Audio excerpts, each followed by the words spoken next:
تم میں سے وہ شخص کامل ایمان والا اس وقت تک نہیں ہو سکتا جب تک اسے میرے ساتھ محبت اپنی اولاد سے، اپنے والدین سے، والناس اجمعین، دنیا کے تمام لوگوں سے زیادہ نہ ہو جائے۔ دنیا کے ہر انسان سے بڑھ کر محبت میرے ساتھ ہوگی تو اس کا ایمان کامل ہوگا، وگرنہ اس کا ایمان ناقص ہے۔ سیدنا عمر فاروق رضی اللہ تعالیٰ عنہ آپ کی خدمت میں تشریف فرما ہے، عرض کرتے ہیں یا رسول اللہ مجھے آپ سے بڑی محبت ہے لیکن جان سے زیادہ نہیں ہے، مجھے اپنی جان سے زیادہ محبت ہے، جان کے علاوہ آپ سے سب سے زیادہ محبت ہے۔ تو آپ نے فرمایا اے عمر اگر میرے ساتھ محبت جان سے بھی زیادہ نہیں ہے تو پھر تیرا ایمان مکمل کیسے ہوگا؟ تو اسی مجلس میں حضرت عمر کا فرمان، اسی مجلس میں بیٹھے بیٹھے کہنے لگے یا رسول اللہ اب مجھے آپ سے محبت جان سے بھی زیادہ ہو گئی ہے۔ صحابہ کو آپ سے محبت جان سے بھی زیادہ تھی، اس لیے آپ کے ایک اشارے پہ وہ اپنی جانیں قربان کرنے کو تیار ہوتے تھے، آپ کے ایک اشارے پہ اپنی جان قربان کرنے کے لیے تیار بیٹھے تھے، اور انہوں نے اپنی جانیں اللہ کے نبی کی محبت میں قربان کر کے دکھائی ہیں کہ محبت کیسے کی جاتی ہے، محبت کا انداز کیا ہوتا ہے۔ صرف خالی نعرے نہیں لگائے جاتے، صرف زبان سے صرف محبت کا اظہار نہیں ہوتا، اپنے عمل سے محبت کا اظہار ہوتا ہے۔ 1,24,000 صحابہ کی زندگیاں گواہ ہیں، انہوں نے نبی علیہ الصلوۃ والسلام کے ساتھ محبت کا اظہار کر کے دکھایا کہ محبت کس طرح کی جاتی ہے۔ ایک آج کے مسلمان کی محبت ہے، ربیع الاول کا مہینہ آتے ہی محبت کا انداز اپنا اپنا، جو جس کے دل میں آتا ہے وہ محبت کا اظہار کرتا ہے، چاہے نبی پاک صلی اللہ علیہ وسلم کی سنت کی صریح مخالفت کو۔ نبی علیہ الصلوۃ والسلام جس دین کو لے کر آئے، جس شریعت کو لے کر آئے، چاہے اس کی مخالفت ہو، چاہے اسے پس پش ڈالا جائے، یہ کہتا میں نے نبی سے محبت کا اظہار کرنا۔ اگر آپ غور کریں کہ اسلام کے اندر کسی بھی شخصیت کے یوم ولادت کو یا یوم وفات کو منانے کا کوئی تصور نہیں، پوری تاریخ اسلام اٹھائیں، کسی شخصیت کے یوم ولادت کو منانے یا کسی شخصیت کے یوم وفات کو منانے کا اسلام میں کوئی تصور نہیں۔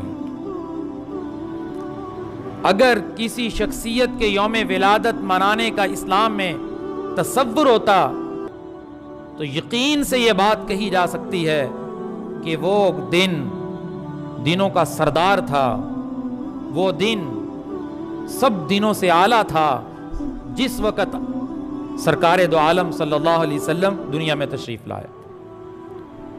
عظیم سعادت کا دن تھا جس وقت نبی پاک صلی اللہ علیہ وسلم کی آمد ہو رہی تھی۔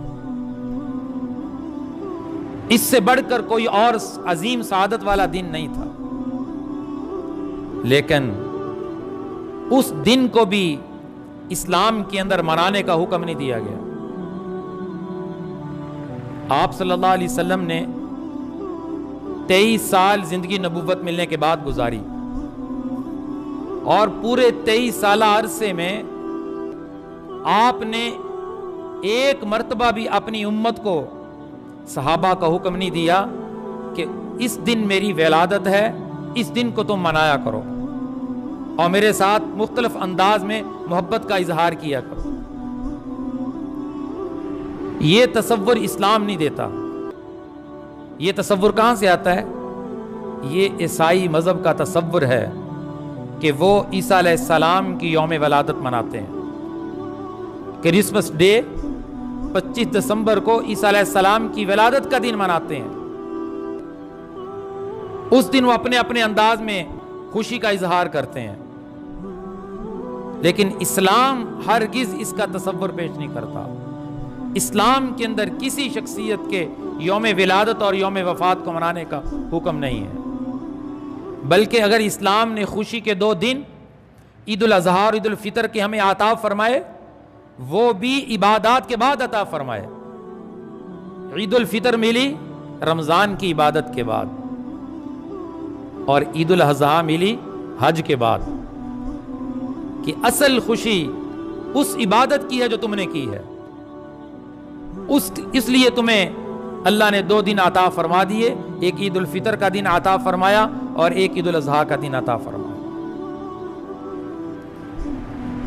اس دن کو بھی جو خوشی کے دن ملے، کسی شخصیت کی ولادت کے ساتھ نہیں جوڑا گیا، بلکہ عبادت کے ساتھ جوڑا گیا ہے۔ ایک عالم فرمانے لگے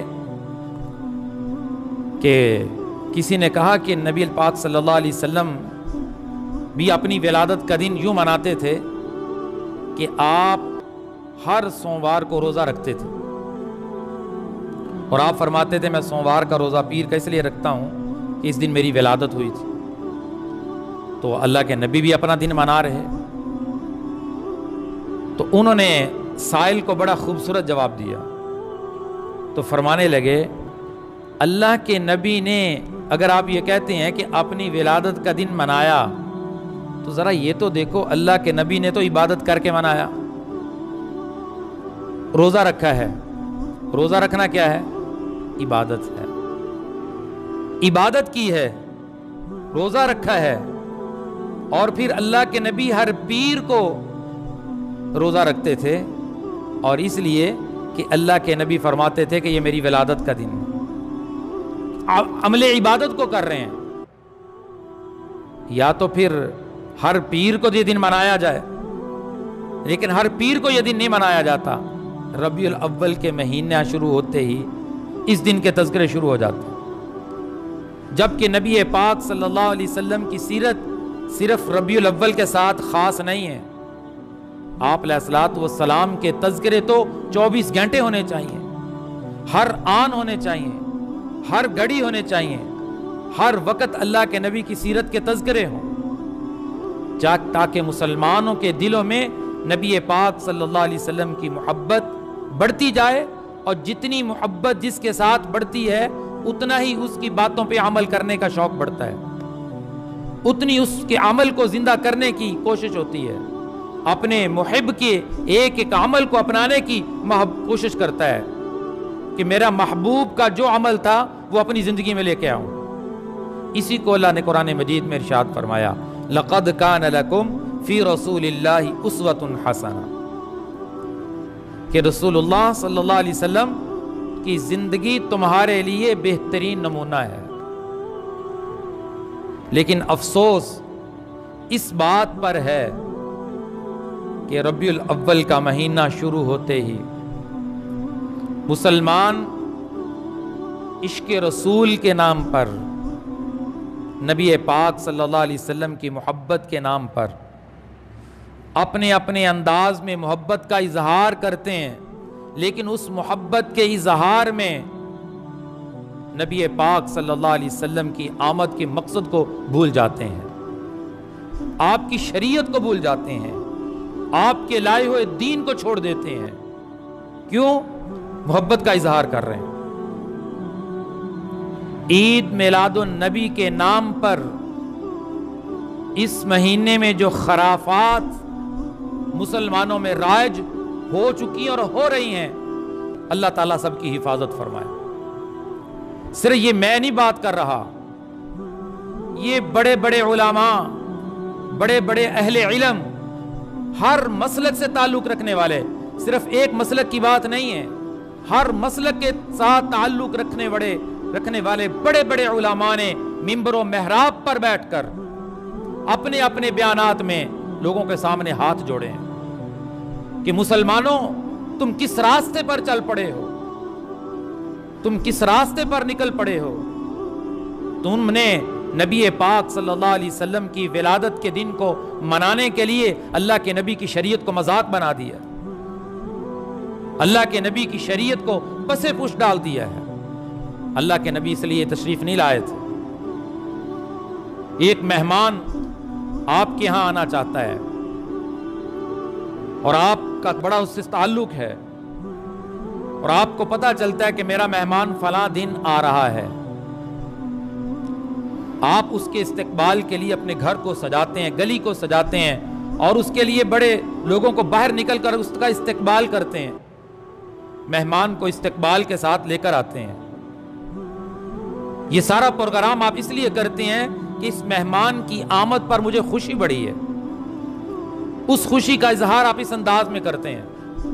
مہمان آپ کے گھر آتا ہے اور آ کر کہتا ہے کہ یہ تو مجھے بڑی خوشی ہوئی ہے کہ آپ نے میرے آنے کی خوشی کا اظہار کیا ہے، اس پر تو آپ کا شکریہ ہے، لیکن آپ کو پتا کہ میں آیا کیوں ہوں، میری آمد کا مقصد کیا ہے؟ وہ اپنا مقصد بیان کرتا ہے میزبان کے سامنے۔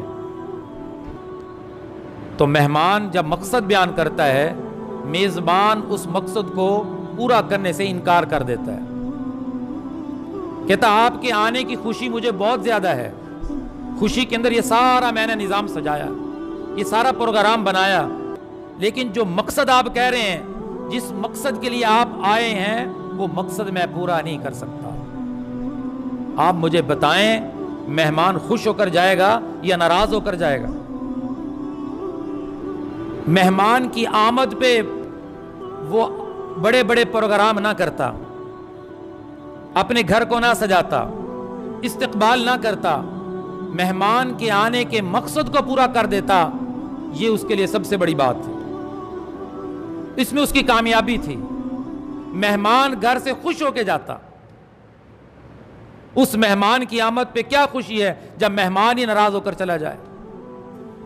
آج کے مسلمان نے نبی پاک صلی اللہ علیہ وسلم کی آمد اور ولادت پر خوشی کا اظہار تو کیا ہے، اپنے اپنے انداز میں کیا ہے، اور انداز بھی وہ اپنایا جس میں شریعت کا مذاق ہے۔ نبی علیہ الصلوۃ والسلام کے مقصد کو پس پش ڈالنا ہے، لیکن آپ کے مقصد کو پورا نہیں کیا، آپ کے مقصد کو نہیں پہچانا کہ آپ دنیا میں کیوں تشریف لائے، آپ کس مقصد کے لیے آئے۔ اور آپ نے قرآن مجید کے اندر تلاوت کرتے ہیں، پڑھتے ہیں کہ نبی علیہ الصلوۃ والسلام کی آمد کا مقصد کیا تھا۔ ربنا وابعث فیہم رسولا منہم یتلو علیہم آیاتہ، یہ نبی کی آمد کا مقصد بیان ہو رہا ہے۔ لقد من اللہ علی المؤمنین اذ بعث فیہم رسولا، یہ نبی کی آمد کا مقصد بیان ہو رہا ہے کہ نبی کی آمد کا مقصد امت کی زندگیوں میں انقلاب برپا کرنا تھا، انقلاب لانا تھا، اور اللہ کے نبی وہ انقلاب لے کر آئے۔ پھر وہ انقلاب اس روئے زمین پر برپا کر کے دکھایا، اس انقلاب کو ظاہر کر کے دکھایا کہ کس طرح دنیا ظلمت اور تاریکیوں سے نکل کر روشنی کے اندر آ گئی، کس طرح گمراہیوں سے نکل کر ہدایت کے اندر آ گئی۔ یہ نبی علیہ الصلوۃ والسلام کی آمد کا مقصد تھا۔ اور دوسری بات یہ ہے کہ نبی علیہ الصلوۃ والسلام کی ولادت کا پوری دنیا میں، چاہے مسلمان ہے چاہے غیر مسلم ہے، کوئی بھی منکر نہیں ہے۔ نبی علیہ الصلوۃ والسلام کی ولادت کو ہر کوئی مانتا ہے، کسی نے آج تک نبی علیہ الصلوۃ والسلام کی ولادت کا انکار نہیں کیا، چاہے وہ مسلمان ہے چاہے غیر مسلم۔ اگر دنیا میں انکار کرنے والے ہیں تو نبی پاک صلی اللہ علیہ وسلم کی سیرت کا انکار کرتے ہیں، نبی کی رسالت کا انکار کرتے ہیں، نبی کی زندگی کا انکار کرتے ہیں، نبی کے اسوہ حسنہ کا انکار کرتے ہیں، نبی علیہ الصلوۃ والسلام کو نمونہ نہیں بناتے، آپ کی زندگی کو آئیڈیل نہیں بناتے، اس کے منکر ہیں۔ ولادت کا کوئی منکر نہیں ہے۔ اب ضرورت اس امر اور اس بات کی ہے کہ لوگ جس بات کے منکر ہیں وہ بات لوگوں کے سامنے رکھی جائے، لوگ جس مقصد سے ہٹے ہوئے ہیں اس مقصد کو لوگوں کے سامنے رکھا جائے کہ آپ کے نبی کے آنے کا مقصد کیا تھا۔ لیکن بات پھر وہی میں عرض کر رہا ہوں کہ نبی علیہ الصلوۃ والسلام کے ساتھ محبت کرنے کے انداز میں مسلمان آزاد نہیں ہے، اس کی ایک حد ہے، اس حد سے کوئی تجاوز نہیں کر سکتا، اور جو حد سے تجاوز کرے گا قرآن کا اس کے بعد اس کے بارے میں واضح اعلان ہے وَمَن يَتَعَدَّ حُدُودَ اللَّهِ فَقَدْ ظَلَمَ نَفْسَهُ، جو اللہ کی بنائی ہوئی حدود کو توڑتا ہے وہ اپنے اوپر ظلم کرتا ہے۔ اللہ نے ہر چیز کی حد مقرر کی ہے۔ اب اس مہینے کے اندر عید میلاد النبی کے عنوان پر، عنوان تو بڑا اچھا ہے، ہر انسان سمجھتا ہے کہ بڑا خوبصورت عنوان ہے، اور نبی علیہ الصلوۃ والسلام کی آمد پہ کس کو خوشی نہیں ہے؟ جس کو نبی کی آمد پہ خوشی نہیں وہ مسلمان ہی نہیں، اسلام سے اس کا دور کا بھی تعلق نہیں ہے، کیونکہ نبی علیہ الصلوۃ والسلام کے آنے سے اللہ کی ہر مخلوق پر رحمت کا نزول ہوا ہے۔ یہ بات میں نے سابقہ بیان میں تفصیل سے عرض کی کہ نبی کی آمد سے ہر مخلوق خوش ہوئی ہے، ہر مخلوق پر اللہ کی رحمت کا نزول ہوا ہے، ہر مخلوق کو فائدہ پہنچا ہے۔ لیکن نبی علیہ الصلوۃ والسلام کے ساتھ محبت کا اظہار کرنے کے لیے کھلی چھٹی نہیں دی جا سکتی، شریعت اس کی اجازت ہی نہیں دیتی۔ اب میں کس کس خرافات کا ذکر کروں کہ جو ربیع الاول کے مہینے کے اندر نبی کا کلمہ پڑھنے والے کرتے ہیں، نقلی روزہ مبارک بناتے ہیں، اور کتنی تصاویر انٹرنیٹ کے اوپر آتی ہیں کہ نبی علیہ الصلوۃ والسلام کا نقلی روزہ بنا کر کوڑا کرکٹ کی جگہ پھینک دیا جاتا ہے، نقلی خانہ کعبہ بیت اللہ کا عکس بنایا جاتا ہے، اس کو عام روڈوں کے اوپر رکھا ہوتا ہے۔ اور اس سے بڑھ کر جب کوئی چیز اپنی طرف سے بنائی جائے، اسلام اس کا تصور نہ پیش کرے، اس کے اندر پھر وہ چیز بڑھتی جاتی ہے، اس کو کوئی روک نہیں سکتا۔ جب سے یہ سلسلہ مسلمانوں نے شروع کیا، اپنے اپنے انداز میں اس محبت کا اظہار کرنا شروع کیا، اب وہ سلسلہ بڑھتا جا رہا ہے۔ اب علماء کرام روک رہے ہیں کہ رکنے کو تیار نہیں ہیں، معاشرت کی دھجیاں اڑائی جاتی ہیں، معاملات کو چھوڑ دیا جاتا ہے، مسلمانوں کے حقوق کو تلف کیا جاتا ہے، کس نام پہ؟ صرف ایک پروگرام پہ، نام پہ۔ کیا نبی پاک صلی اللہ علیہ وسلم کے ساتھ اگر محبت کا اظہار کرنا ہے، میلاد النبی منانا ہے، کیا اس دن نبی پاک صلی اللہ علیہ وسلم پر درود و سلام کے تحفے بیچ کر نہیں منایا جا سکتا؟ کیا ہو بھی آج درود و سلام کی محفلیں لگائیں، درود و سلام کی محفلیں سجائیں، کیونکہ آج میرے نبی تشریف لائے تھے۔ کروڑوں کھربوں مرتبہ آقا مدنی صلی اللہ علیہ وسلم پر درود و سلام کے تحفے مسلمان بھیجیں، ایک مرتبہ درود و سلام پڑھنے پہ 10 گناہ معاف ہوتے ہیں، 10 درجے بلند ہوتے ہیں، اور فرشتے اس کا نام لے کر روضہ رسول میں سلام پہنچاتے ہیں کہ یا رسول اللہ آپ کے فلاں امتی نے آپ کو سلام بھیجا ہے، جس کے فضائل اللہ کے نبی نے خود بیان فرمائے۔ اور اس سے بڑھ کر بعض علاقوں میں عید میلاد النبی کی نماز بھی پڑھی جاتی ہے۔ اب آپ بتائیں کہ اسلام کے اندر جب نئی نئی چیزیں داخل کی جائیں گی، اس میں رکاوٹ نہیں ہوگی، اس میں ہر بندہ آزاد ہے، وہ کہتا میں تو نبی کے ساتھ محبت کا اظہار کرتا ہوں جیسے بھی کروں۔ جبکہ بیان کے ابتدا میں نے حدیث بیان کر دی کہ نبی علیہ الصلوۃ والسلام کے ساتھ محبت کا اظہار کے اندر مسلمان آزاد نہیں۔ اللہ کے نبی نے صحابی کو روک دیا، صحابی کی محبت کا تقاضا تھا کہ میں اللہ کے نبی کو سجدہ کروں، یا رسول اللہ میں آپ کو سجدہ کرنا چاہتا ہوں۔ اللہ کے نبی نے فرمایا مجھے سجدہ نہیں کر سکتے، میری شریعت میں اللہ کے علاوہ کسی کو سجدہ جائز نہیں ہے، اگر میں سجدے کا حکم کرتا تو میں عورت کو کہتا اپنے خامد کو سجدہ کرے۔ اللہ کے نبی نے حد مقرر فرمائی، حد بیان فرمائی کہ اس حد سے تم تجاوز نہیں کر سکتے۔ اور اس سے بڑھ کر کیا خرافات ہوں گی کہ کیک کے اوپر اللہ کے نبی کا نام لکھ کر اس کے اوپر چھری چلائی جاتی، کیک کے اوپر روضہ رسول بنا کر اس کو چھری سے کاٹا جاتا ہے، کیک کے اوپر خانہ کعبہ بنا کر چھری سے اس کے 2 ٹکڑے کر دیے جاتے ہیں۔ یہ ظلم نہیں تھا اور کیا ہے؟ یہ کون کرتا ہے؟ کون کرتا ہے؟ یہ مسلمان کرتا ہے، کیک کاٹ رہا ہے کہ اللہ کے نبی کی آمد ہوئی تھی۔ اور اللہ کے نبی کے مقصد کو بھول گیا. پورا سال مسجد میں نہیں آیا, 5 وقت مسجد میں آذان بلند ہوئی, یہ مسجد نہیں آیا. حی علی الصلاۃ, حی علی الفلاح کا پیغام اس کے کانوں میں گیا, اس کے قدم مسجد کی طرف نہیں اٹھے کہ میرے نبی نے تو فرمایا تھا میری آنکھوں کی ٹھنڈک تو نماز میں ہے. اس نے نماز نہیں پڑھی, نماز چھوڑ دی. میرے نبی نے فرمایا سود استعمال نہ کرنا, اس نے سود استعمال کیا. میرے نبی نے فرمایا حرام نہ کھانا, اس نے حرام کھایا. میرے نبی نے فرمایا اپنی خواتین کو پردے کا حکم کرو, اس نے گھر میں پردے کا اہتمام نہیں کروایا. سارا سال نبی علیہ الصلوۃ والسلام کی آمد کے مقصد کی مخالفت کی, اور سال کے بعد ایک پروگرام کر کے اپنے گھر پہ لائٹیں لگا کے کہتا ہے میں نبی کا عاشق ہوں. اس کو عاشق نہیں کہتے. یہ عشق نہیں ہے. عشق وہ ہے جو نبی کی بات پہ عمل کرتا ہے. ساری زندگی 20-25 مرتبہ ربیع الاول اس کی زندگی میں آئے, یہ ایک مرتبہ بھی اس انداز میں جس انداز میں آج کے لوگ نبی علیہ الصلوۃ والسلام کے ساتھ محبت کا اظہار کرتے ہیں یہ نہ کرے.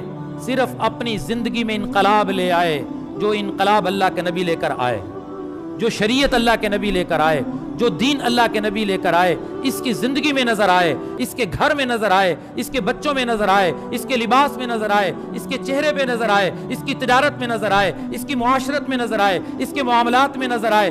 یہ اللہ کے نبی کا سچی محبت کرنے والا ہے. یہ سچا عشق رسول ہے. صحابہ نے صرف اظہار نہیں کیا, صحابہ نے کر کے دکھایا.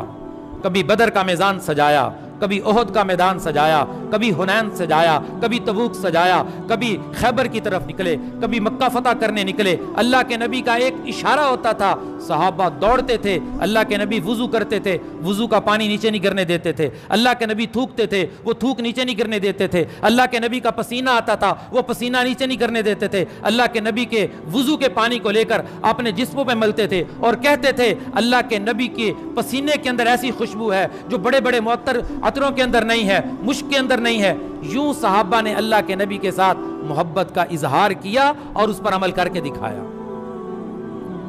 آج کے مسلمان کے صرف نعرے ہیں, پروگرام ہیں, جلسے ہیں, جلوس ہیں, میلاد النبی کے گھر گھر پروگرام ہیں, لیکن اس گھر کے اندر اللہ کے نبی کی آمد کے مقصد پر کتنا عمل ہو رہا ہے اس پر کوئی غور نہیں کرتا, اس کو کوئی نہیں دیکھتا.